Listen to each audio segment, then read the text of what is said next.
Selamat pagi anak-anak, puji Tuhan. Kita kembali lagi untuk belajar firman Tuhan. Ayo semangat, sekalipun tetap di rumah aja. Minggu yang lalu kita belajar by Zoom. Ini foto-fotonya ya, yang by Zoom. Siapa aja yang hadir? Nah, ini kita bisa lihat satu persatu. Siapa yang hadir? Saat iblis merayuku, aku tolak dia dalam nama Yesus. Saat iblis menggodaku, lalu ku berdoa dalam nama Yesus. Ku kuat karena kasih-Nya, firman-Nya teguhkanku. Ku berdiri sebagai pemenang. Aku berani tampil beda. Kali ini kita akan mempelajari dari pelajaran yang ke-9 dengan judul Jangan bertengkar untuk hal yang kurang penting. Apa ya maksudnya? Bertengkar itu penting enggak? Yang kurang penting yang apa? Kita pelajari yuk pada pagi hari ini. Tapi sebelumnya kita doa dulu ya, yang akan dipimpin oleh Jeremiah. Silakan Jeremiah. Dear God, thank you for this wonderful day. Now I want to read the Bible. Help me to understand and use it for my life. In Jesus' name I pray, Amen. Anak-anak, kali ini kita kedatangan tamu dan kita diajak jalan-jalan ke kota Kupang. Tamunya dari kota Kupang, lalu kita diajak jalan-jalan ke kota Kupang. Mau ikut gak? Yuk, kita ikut.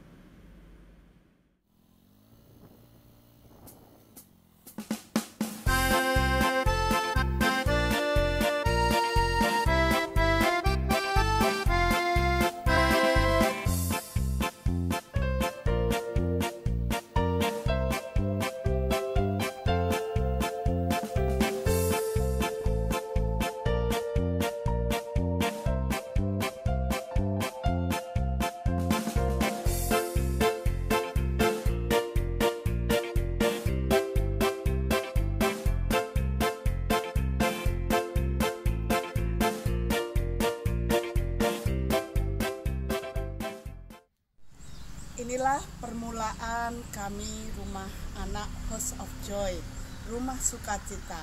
Kami ada di tempat ini. Kami tinggal bersama 40 anak dan staf ada di sini. Kami terus berdoa dan kami minta Tuhan memberikan rumah yang lebih besar dan lebih nyaman cukup untuk kami. Dan sungguh luar biasa, Tuhan memberkati kami. Dan inilah kami akan menuju rumah yang Tuhan sudah berikan di dalam pelayanan kami. Ya, inilah rumah berkat dari Tuhan yang luar biasa. Kami bisa menempati asrama. Disinilah kami bisa mendidik anak-anak yang Tuhan sudah percayakan kepada kami. Rumah Anak House of Joy, Rumah Sukacita. Kami ingin mengembalikan sukacita anak-anak.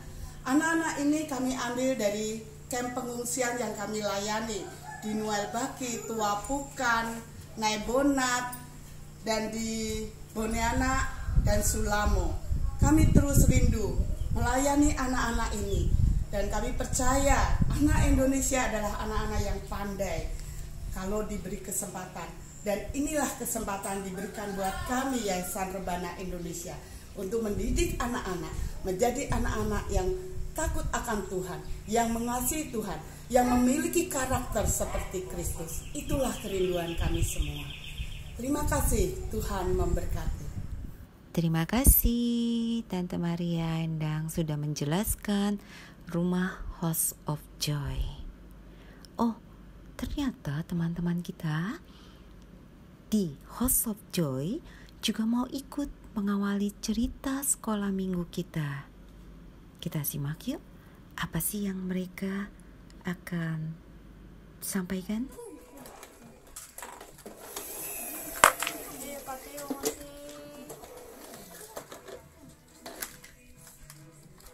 Teos ini bepunya Kak Teos. Bepunya.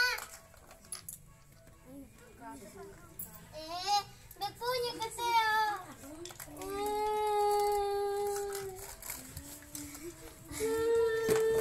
Hanya permain bisa menangis. Hitam tua tonggos Hitam. Kerempeng. ini kenapa nih, ada apa nih? Kenapa Mora menangis, Teos? Soalnya boleh begitu, ini mainnya ada banyak-banyak, kenapa saya ambil punya Mora? Ini mainnya ada banyak-banyak kan ini? Terus kenapa soalnya Mina Mora bilang hitam, keriting, tonggos, saya boleh begitu. Biar kotong hitam, kau putih, keriting, kau lurus, semua ciptaan Tuhan. Kotong sama di mata Tuhan, jadi soalnya boleh menghina satu dengan yang lain. Dan sekarang harus main sama-sama. Teos dan Jordan minta maaf ya Mora ya, soalnya boleh begitu. Minta maaf ya Mora, Mora diam sudah ya. Teos dan Jordan minta maaf nih. Teos dan Jordan minta maaf ya Mora. Peluk, berdamai harus peluk. Mora harus diam semua, peluk damai begitu. Sekarang main sama-sama soalnya boleh bertengkar lagi ya. Nah, tadi itu contoh dari kisah pertengkaran yang kurang berarti.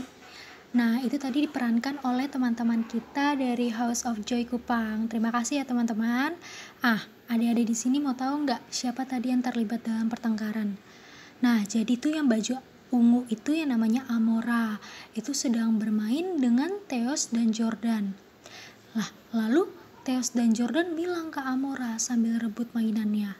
Dia bilang, kamu tuh hitam, terus jelek, keriting lagi. Nah, mendengar perkataan tersebut, Amora sakit hati dan sedih. Lalu Amora menangis. Setelah Amora menangis, datanglah kakak Nona melerai pertengkaran anak-anak yang tadi berantem. Dan Kak Nona itu minta agar mereka harus saling memaafkan. Kenapa harus saling memaafkan?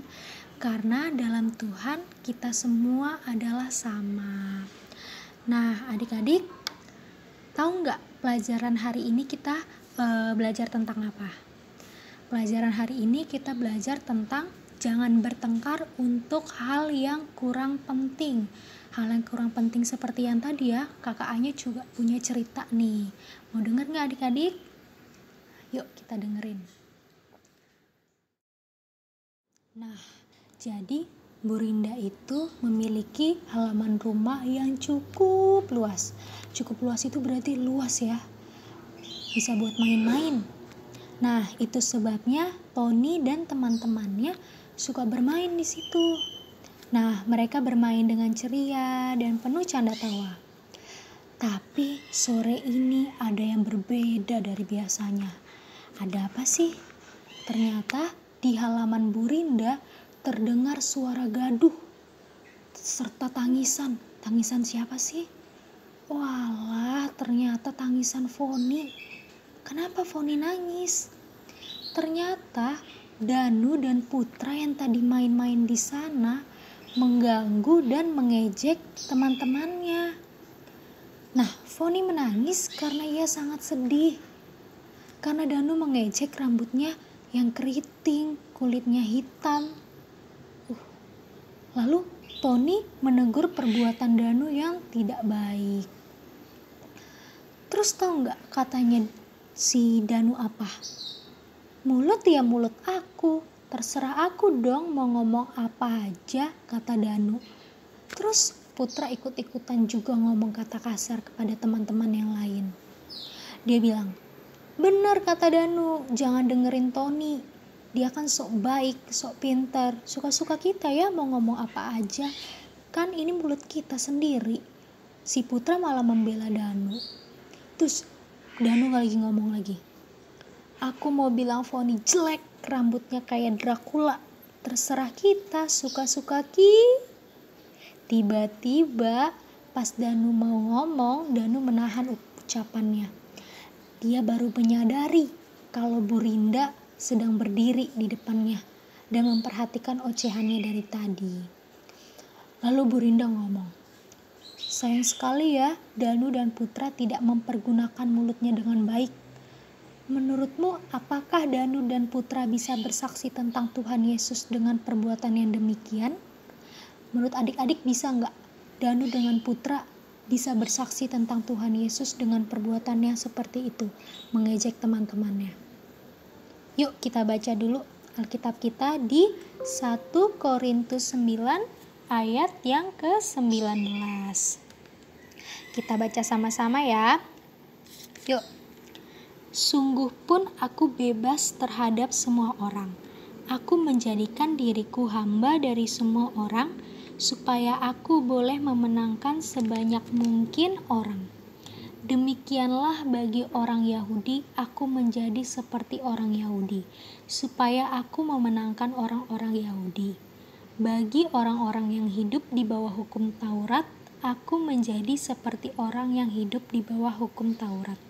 Sekalipun aku sendiri, aku tidak hidup di bawah hukum Taurat, supaya aku dapat memenangkan mereka yang hidup di bawah hukum Taurat.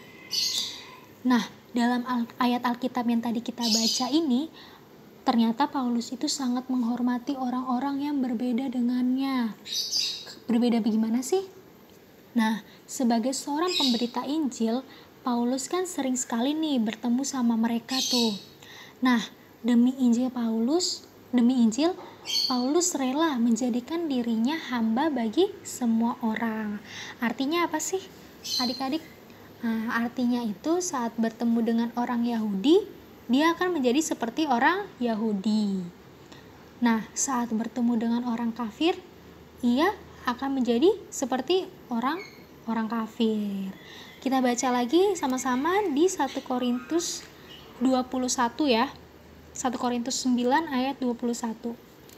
Nih, bagi orang-orang yang tidak hidup di bawah hukum Taurat, aku menjadi seperti orang yang tidak hidup di bawah hukum Taurat. Sekalipun aku tidak hidup di luar hukum Allah, karena aku hidup di bawah hukum Kristus, supaya aku dapat memenangkan mereka yang tidak hidup di bawah hukum Taurat. Nah, Paulus ini senantiasa melakukan semua hal itu di bawah kuasa Allah yang benar dengan tujuan untuk memenangkan mereka bagi Kristus. Nah, jika itu dengan orang-orang yang lemah, Paulus menyamakan dirinya dengan orang yang lemah. Nah, sama kayak tadi kan, saat bertemu dengan orang Yahudi, dia akan menjadi seperti orang Yahudi. Saat bertemu dengan orang kafir, dia akan seperti orang kafir juga. Dan saat bertemu dengan orang yang lemah, dia akan menyamakan dirinya seperti orang lemah. Dan gak sekalipun tuh Paulus menuntut haknya untuk mendapatkan kehormatan, karena Paulus kan terkenal sebagai orang yang terpandang karena memberitakan Injil. Nah, untuk hal-hal yang kurang penting, Paulus mau mengalah. Tetapi kalau hal-hal yang penting, Paulus ingin mempertahankannya. Jadi untuk hal-hal yang kurang penting, Rasul Paulus mau mengalah ya. Tetapi hal yang penting, dia mempertahankannya dengan kuat. Agar dengan demikian, ia dapat memperkenalkan Tuhan Yesus kepada mereka. Nah, kira-kira adik-adik mau gak meniru sikap Paulus yang menghargai perbedaan supaya kita bisa bersaksi tentang Tuhan Yesus kepada orang lain? Nah, ada tugas nih, kita isi yuk. Nih kita lihat ya, isilah dengan kata yang tepat. Nomor 1 kita baca sama-sama. Saat bertemu dengan orang Yahudi, Paulus menjadi seperti apa sih adik-adik?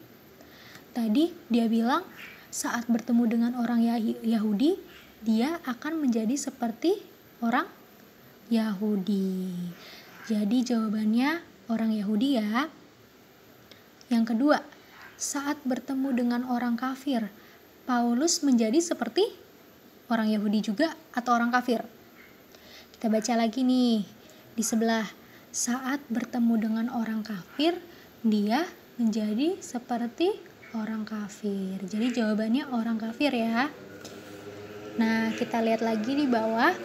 Berilah tanda salib ya ini pada kalimat yang dapat menjadikan kita saksi Tuhan bagi orang lain. Nah, yang pertama kita baca.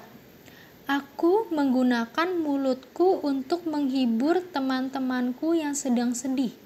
Kira-kira itu dapat menjadi saksi Tuhan gak kita kalau misalnya kayak gitu? Menggunakan mulut kita untuk menghibur teman-teman yang sedang sedih. Bisa dong. Jadi kita isi salib ya. Udah, kita lanjut nomor 2. Aku mengucapkan kata-kata kasar kepada orang-orang yang tidak aku sukai. Nah, kira-kira perbuatan seperti ini bisa jadi saksi Tuhan gak adik-adik? Bisa gak? Enggak ya, ini perbuatan yang tidak terpuji dan Tuhan juga tidak menyukai perbuatan ini. Jadi kita silang aja. Lanjut nomor 3. Aku merasa senang bila melihat temanku bertengkar. Nah, ini lagi. Kira-kira adik-adik senang gak sih kalau ngelihat teman-temannya bertengkar? Adik-adik ngeliatin doang atau menegur teman? Ditegur ya temannya. Dan perbuatan seperti ini juga tidak terpuji. Jadi kita silang lagi. Yang terakhir, aku senang berbagi mainan dengan teman-temanku dan kami sering bermain bersama. Ini perbuatan yang terpuji ya. Jadi kita kasih tanda salib. Oke, kita lanjut lagi di lembar selanjutnya. Nah, adik-adik di lembar terakhir nih ada pertanyaan lagi. Kita baca sama-sama yuk. Apa yang akan kamu lakukan jika melihat temanmu bertengkar? Hayo, kira-kira adik-adik mau ngapain sih kalau ngelihat temannya bertengkar? Adik-adik mau ikut berantem juga? Atau ngeliatin doang? Atau malah menegur temennya? Nah, pasti kakaknya udah tahu nih. Adik-adik pasti jawabnya menegur ya. Karena anak Tuhan harus mencerminkan perbuatan yang baik. Kalau ada temannya berantem, jangan diliatin doang. Harus kita pisahin. Kita bilang kalau Tuhan Yesus tidak menyukai pertengkaran. Karena kita semua itu di mata Tuhan sama. Nah, adik-adik, ada ayat hafalan nih. Kita hafalin yuk. Kita baca dulu ya di halaman pertama. Ayat hafalan. Hindarilah soal-soal yang dicari-cari, yang bodoh dan tidak layak. Engkau tahu bahwa soal-soal itu menimbulkan pertengkaran. 2 Timotius 2 ayat 23. Kita baca sama-sama lagi ya. Hindarilah soal-soal yang dicari-cari, yang bodoh dan tidak layak. Engkau tahu bahwa soal-soal itu menimbulkan pertengkaran. 2 Timotius 2 ayat 23. Nah, firman Tuhan kali ini udah selesai dan sekarang kita mau berdoa. Sebagai doa penutup pelajaran firman Tuhan kali ini akan dipimpin oleh teman kita Odelia. Teman, mari kita berdoa. Tuhan Yesus, terima kasih kami sudah belajar firman Tuhan di sekolah minggu. Berkati supaya kita bisa melakukannya. Terima kasih Tuhan Yesus. Amin. Sampai jumpa anak-anak untuk minggu depan. Kita ketemu lagi dalam pelajaran sekolah minggu, pelajaran yang ke-10. Jangan lupa setia baca firman Tuhan. Sampai nanti.